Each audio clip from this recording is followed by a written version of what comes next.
With these words, I would like to now request Mr. Prasad. He's also from ArcelorMittal. And Mr. Prasad, is he there or बहुत late हो गया? Yeah, I'm there, sir. I'm there. Sorry, Prasad ji, but we are very keen to hear you because one of the themes of beneficiation is हर जगह जब meeting होती है secretary steel से वो कहते हैं बेनिफिशिएट क्यों नहीं करते हो, बट ये कैसे बताएं उन्हें कि अनइकोनॉमिकली इसलिए नहीं करते हैं. सो थोड़ा मैंने आपको रिक्वेस्ट किया, how do you make it techno economically viable beneficiation, इस पे थोड़ी सी आप कुछ चर्चा करिए Prasad ji. Over to Prasad. Of course, he has such a fantastic experience of over 26 years in pellet industry and particularly in iron ore beneficiation. He was the key member to start the 8 million ton beneficiation plant of SR, now AMNS, and he has done 5% productivity improvement. So we over to Mr. Prasad now. I'm sorry I'm not telling you all about your details, but this is important, beneficiation of iron ore in the Indian context. Thank you. Thank you, sir. That's a wonderful introduction. Thanks. It's given at the end of the session, it has given me enormous amount of energy to present my viewpoints. Thank you so much. Thank you. Sir, we have talked at length, other dignitaries, the need for us to utilize the low-grade ore in order to meet our ambitious goal of 300 million metric tons by 2030-31. So now we will quickly move on to our main agenda. As can be seen, I'll just browse through.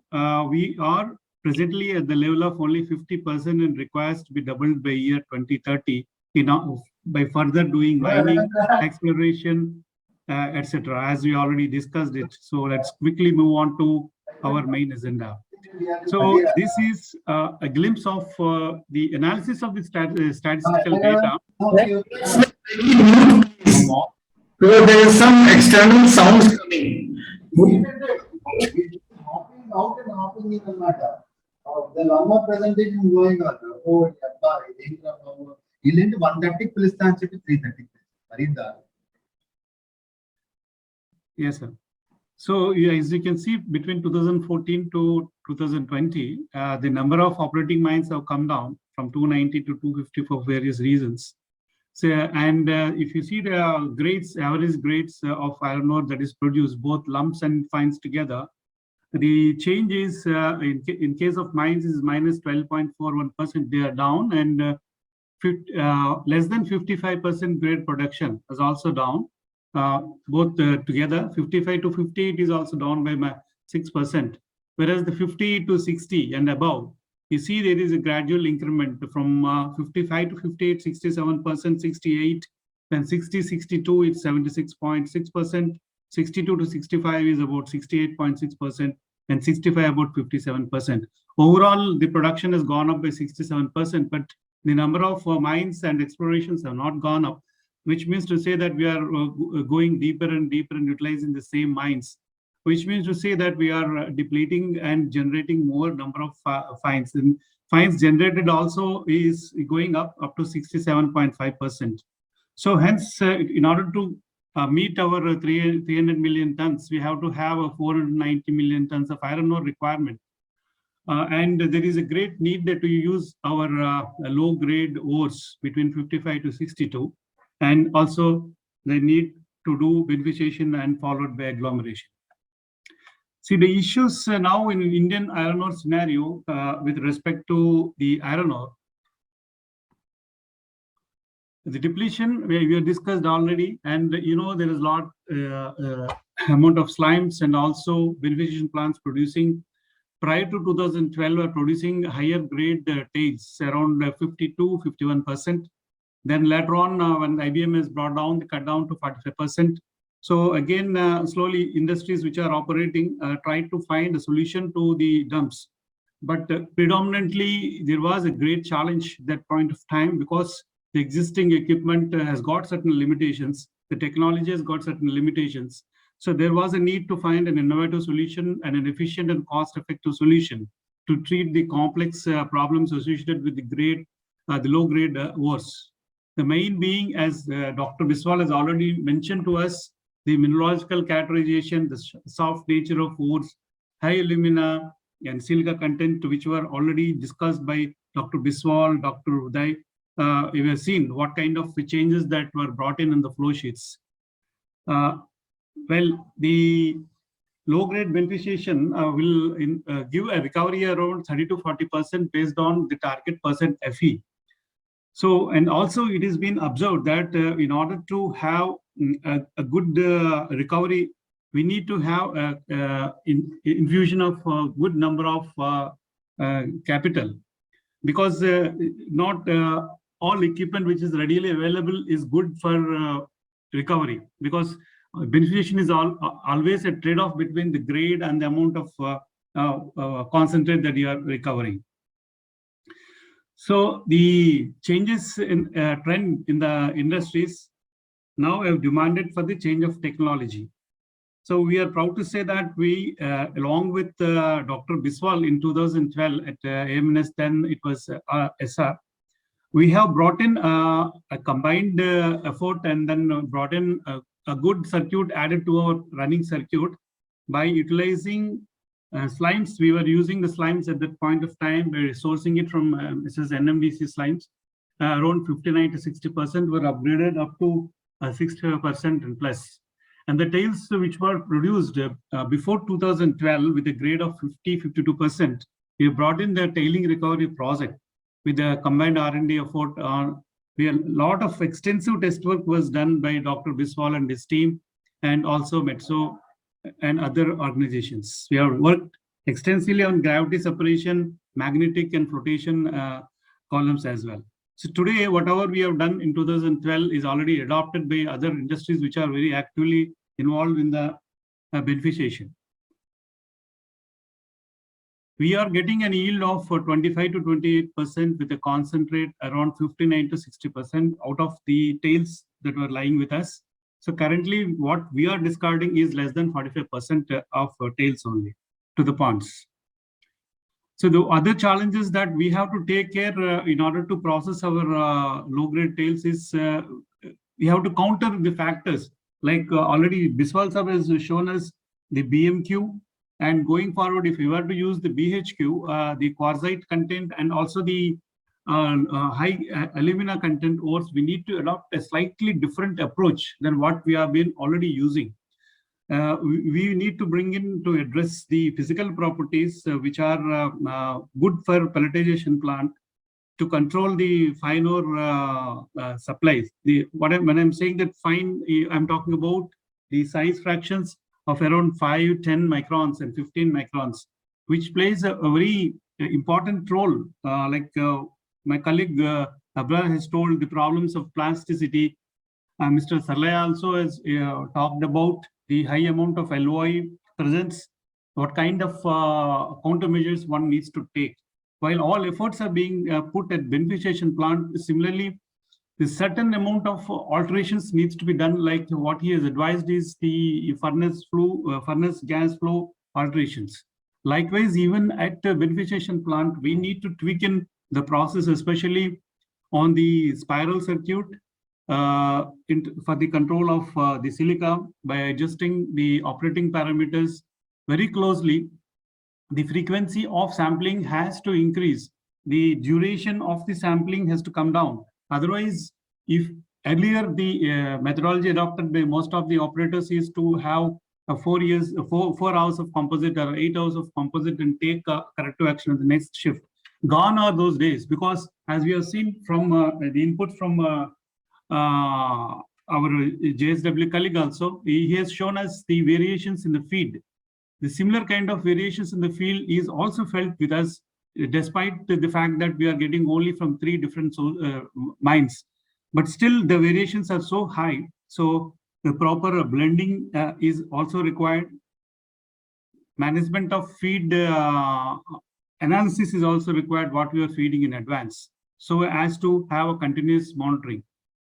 And we have to avoid the finer size fractions by introduction of equipment like derrick stack sizes of today. Derrick stack sizes are available at 100 microns, 125 microns, but we have just come to know that even 65 microns cutoff sizes are also available, which are being used for the removal of silica. So such kind of alterations are needed in the beneficiation plant circuit to address how we go about it, so that we minimize our waste. We have to minimize our waste. And the challenges is again the presence of goethite in the low-grade ores, the kaolinite, which will affect the pellet quality. When you say pellet quality, again, the strength, we are talking about strength of pellets, the CCS, the tumbler index, etc. The captive plants which are located very close by can use this safely, but the merchant or far located pellet plants producing low CCS pellets will have problems when they ship it to the customers because of the increased number of transfer points. So at the load port, if you have a specified size of, let's say, minus 9 mm or minus 6 mm, around 5%, by the time it reaches the destination port with so many transfer points, it increases around 10-15%. These are the kinds of complaints that you keep receiving from customers if you do not take care of avoiding fine grinding and controlling your goethite, the amount of clay gang content in our concentrate. So again, there is a need for the industry to get associated with research laboratories available in India. We have got beautiful research laboratories available in India. We need to keep exchanging our operating parameters, our operator performances with the good knowledgeable team members from R&D, and take a combined corrective decisions which will take us forward. Like these are the other the stages of beneficiation we all know. There are definitely improvements in gravity separation, like multi-gravity separators, flotex density separators. There is an improvement. Likewise, in the magnetic separation also, the machines are developed with higher background magnetic intensity, and also a lot of research work is done on the matrix. The matrix plays a vital role in order to collect the finer particles also. I have seen one question raised, somebody from IMMT and others, what do you do with the 10 microns size fraction? Do you throw it because it is detrimental to our pellets? Well, the answer is no, we cannot throw away. What we can do is that if it is present in the ore itself in the beginning, before grinding and crushing, we can't do anything about it. But during the process of grinding, we have to take care, utmost care, in order to reduce that kind of generation by adding an additional circuit in the beginning, like what Biswal Saab has told regarding the scrubbing. So you can scrub and then use certain cyclone circuits in order to remove them in the beginning instead of going it for a regrind. They can be easily or amenably separated in the magnetic circuit or a gravity separation circuit before it can go for further grinding and liberation, because they are already liberated. And the maximum challenge that you are going to face going forward by utilization of the low-grade ores is tailing management. This is a very critical function and requirement. And not a single technology is good for tailing management. Like for the product, similar challenges are there with the tailing management as well. We know that we have seen different advancements in tailing management technologies. We have seen conventional discharge in larger ponds with 35% solids or 40% solids, which are decanted and then settled and reclaimed and rehabilitated. Going and slowly we have seen the thickened tailings also, which are disposed at 40 to 50%. And then the deep cone thickeners have come, which are today are able to generate around 55% of solids on an average. And if the ore is, the tailings are amenable, it can go as high as 60%. So all the physical characterization, mineralogical things, aspects have to be done, and there is a need to customize approach for all these things. And especially after the Vales incident, industries are globally looking for alternative solutions, which we have discussed. Then it was the filtration process which has come up. Though in India, a few beneficiation plants have started using those filters in the beginning, none of them were successful in cost-wise and also technological-wise. And hence they have shelled off, and then people started going to deep cone thickeners, which is more cost-effective and economically viable.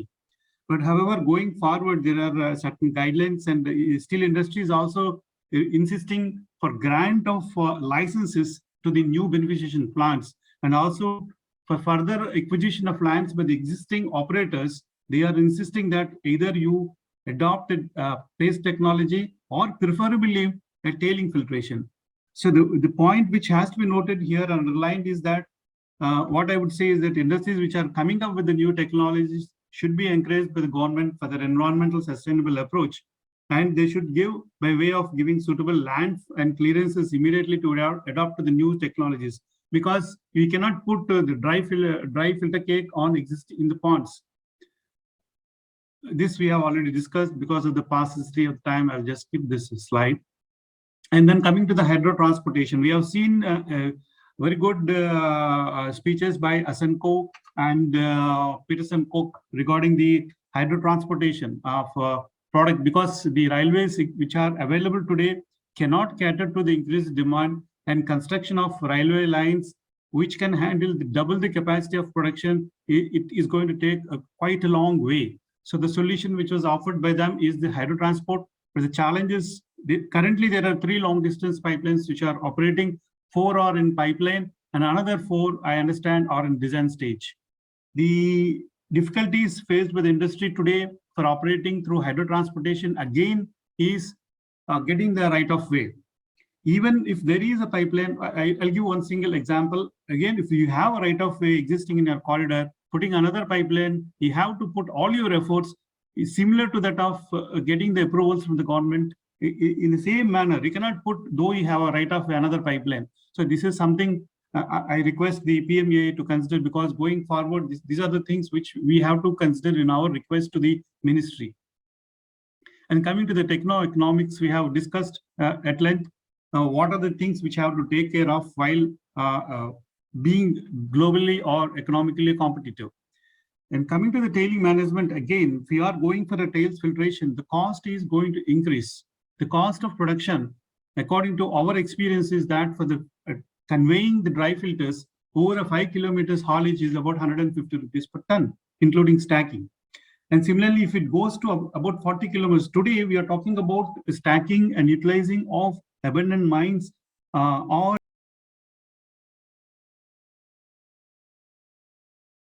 a place which is far located. We are talking about non-mining operators. The mining operators, yes, they can utilize their old mine pits if available for backfilling and be done with that. But if there are many people in Chhattisgarh, I have seen likewise in other places where they do not have mines. They buy the low-grade ore and they try to beneficiate. Many beneficiation plants are not operational because they are not getting the land, and because of the high cost involved in handling the tails. So around 500 rupees per ton is envisaged to stack the tails transport over a 40 kilometers distance. So this is going to be a huge techno-economic challenge if government tomorrow insists that you have to produce only in the tails to be discarded only in the form of tails filtration. And also we have done extensive test works in order to switch over to the dry tailings with the companies in Europe, companies in India, and we have seen that to set up a plant to handle tailings of around 3,000 tons a day or 3,500 tons a day, a capital infusion of 130 to 140 crores is required, which is excluding the cost of the land. I'm talking about providing the infrastructure. Like, we have to consider many aspects. If you have to put the dry tailings, we have to do geotechnical investigations, we have to do geometrical design, capacity assessment, slope stability assessment, underground drainage systems, hydro-technical and water management, whatnot. Many things are there. So all these will cost us money. So how we can be globally competitive if such kind of impositions are there on us? So this is what I try to put in a pictorial way. The costs involved at various stages. The conversion costs is around 300, 350, 400 tons in beneficiation from low grade to higher ore. And then for only filtration, it will cost you around 50 to 70 rupees. And stacking and then haulage. All these things are going to be a challenge for us. These are the things to be considered. So the appeal or recommendation to the government is that Government of India should allocate lands, which is a primary requirement to set up the beneficiation plants, who are not having captive mines for backfilling the tails. And also fast track issuing all required statutory permissions for storing tails for beneficiation plants who has dependency on only other lands. A single window clearance for all the new projects and for the non-captive operators, we should be given encouraged by way of special incentives to compensate the additional costs involved that we have discussed in tailing and waste management. And considering the higher operating costs and lower recovery rates on utilization of low grade, lower tariff has to be considered, like Bhatnagar Saab as mentioned, like royalty waiver, similar to like. And technologically, MNCs should be encouraged in order to set up their testing facility and also their building facilities in India, which will bring down the cost of the equipment. That's all from me, sir. Thank you very much once again. Thank you very much, Mr. Sivas, Mr. Prasad. And